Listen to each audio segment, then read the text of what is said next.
तो फिर बहुत ऊंचा और बहुत नीचा गिरना पड़ेगा। उठोगे नहीं तो गिरोगे कैसे, और गिरा नहीं तो फिर उठोगे कैसे। ये तो जीवन का स्पेशल लाइफ है, जो बहुत ऊंचा उठता है और धूम गिरता है फिर उठता है। लेकिन उठा तो गिरना पड़ेगा आज, और गिरा है तो कल उठना पड़ेगा। लेकिन मनुष्य जन्म पे जो व्यक्ति विशेष अपने कर्म कर रहे हैं, नित्य निरंतर एक परिवर्तन चल रहा है, हर पल हर क्षण। कहीं एक अंडा है पेड़ में, तुम्हें लग रहा है सफेद है, पड़ा है अंडा, नहीं 25-30 दिन में वहां से एक चोचला निकलेगा। तो वो अंडा के अंदर वो माँ, उस चिड़िया का पेट के नीचे अंडा है, और वहाँ क्रम विकास, एक प्रचंड परिवर्तन हो रहा है। कुछ जीवाणु, कुछ अंडे के अंदर का सेल्स एक व्यक्ति को निर्माण, एक बच्चा को निर्माण, एक पक्षी को निर्माण कर रहा है। कल सडन एक दिन अंडा फूटेगा और आसमान में उड़ेगा। तो ये नित्य निरंतर प्रचंड कर्म अंदर चल रहा है, हमें नहीं दिख रहा है। एक क्रम विकास, एक क्रम परिवर्तन हो रहा है। आदमी का जिंदगी यही है ना, जो मस्त उठे और मस्त गिरे, फिर गलती से सीखे फिर उठे। तो ये कब होता है?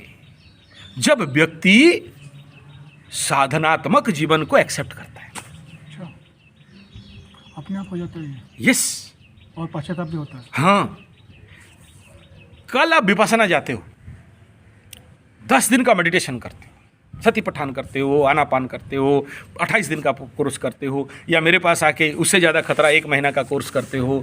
भयंकर योग निद्रा, मेडिटेशन, जाप, प्राणायाम, प्रचंड 1 लाख प्राणायाम का टारगेट पार कर देते हो, और 1.5 लाख मंत्र जाप कर देते हो, हवन कर देते हो, और ध्यान तपस्या करते हो, 30 दिन सोते नहीं हो, योग निद्रा में जाते हो। इस प्रकार के तपस्यारत होते हो।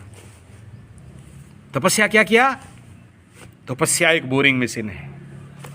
आपका हार्ड सेल, आपका हार्ड फॉयल, आपके ऊपर का आवरण को बोरिंग करता है, फाड़ता है, फोड़ता है, और अंदर से अंदरतम तक जाता है। कॉन्शियस को फाड़ के सब कॉन्शियस, अवचेतना, पराचेतना, महाचेतना, अंतर चेतना तक पार हो जाता है। जब बोरिंग होगा तो क्या होगा?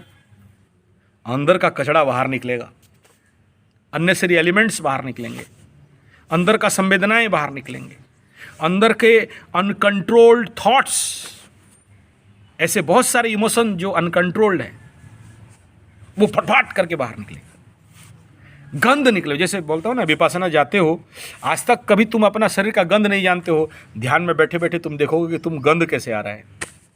मतलब ये जो बिहेवियर था वो वही था। हाँ, वही गंध निकला। यस, मुझे पता था होगा।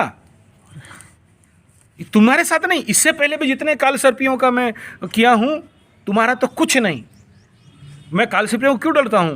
कालसर्पियों का कालसर्प शुद्ध करते करते, साधना कराते कराते खुद को मारने का व्यवस्था हो जाता है।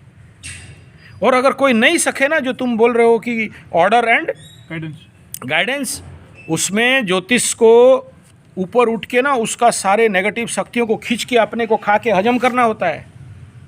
ज्योतिष वो है। ये मजाक नहीं है कि जाओ पूजा करा लो, नो।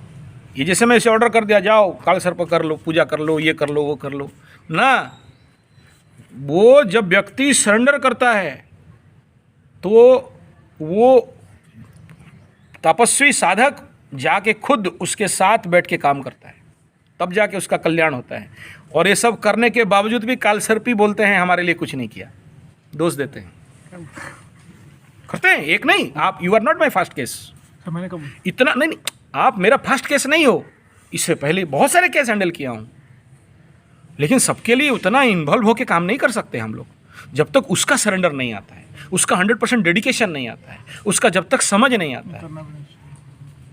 क्यों? क्योंकि अपने ऊपर डेंजर है।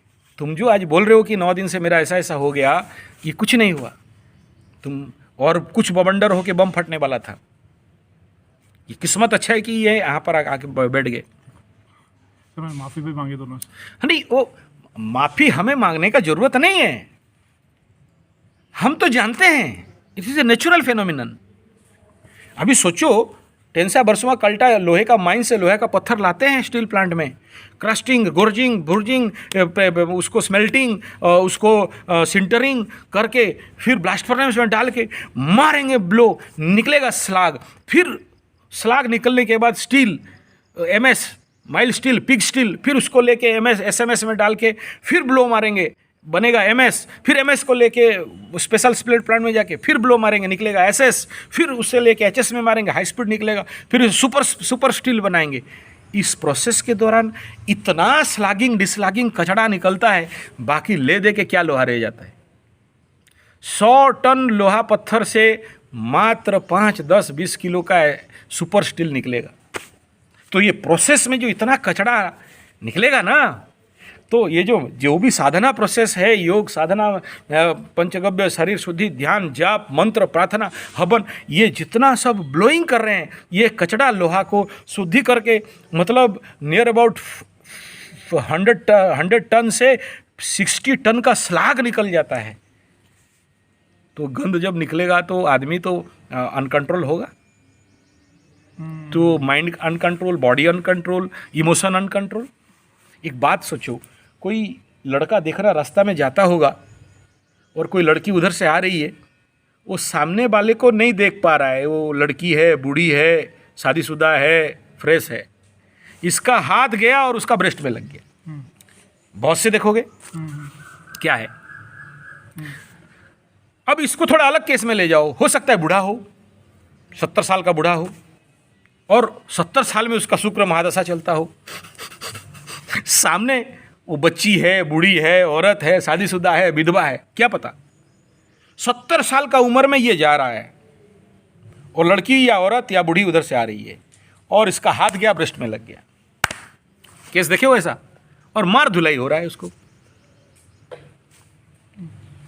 क्या वो बूढ़ा समझ के किया? क्या वो लड़का समझ के वैसा किया? पागलपन नहीं, पागलपन तो आम आदमी की दृष्टि में। एक ज्योतिष क्या देखेगा, एक साधक क्या देखेगा, उसे भी देखो। अगर हम भी आम आदमी जैसे देखें, फिर हम आचार्य संजय कैसे? वो क्या था, यू मे से पेंडिंग कर्म, यू मे से वो जो सप्रेस इमोशन अपने अंदर दबा के रखा था, वो ब्रेकआउट हो गया। वो जान के नहीं किया, अंदर कोई भूत प्रेत पिशाच सवार नहीं हुआ। अपने जो व्यक्ति इमोशन को दबा दबा के रखा था, आज इमीडिएट क्या हो गया, ट्रिगिंग हो गया।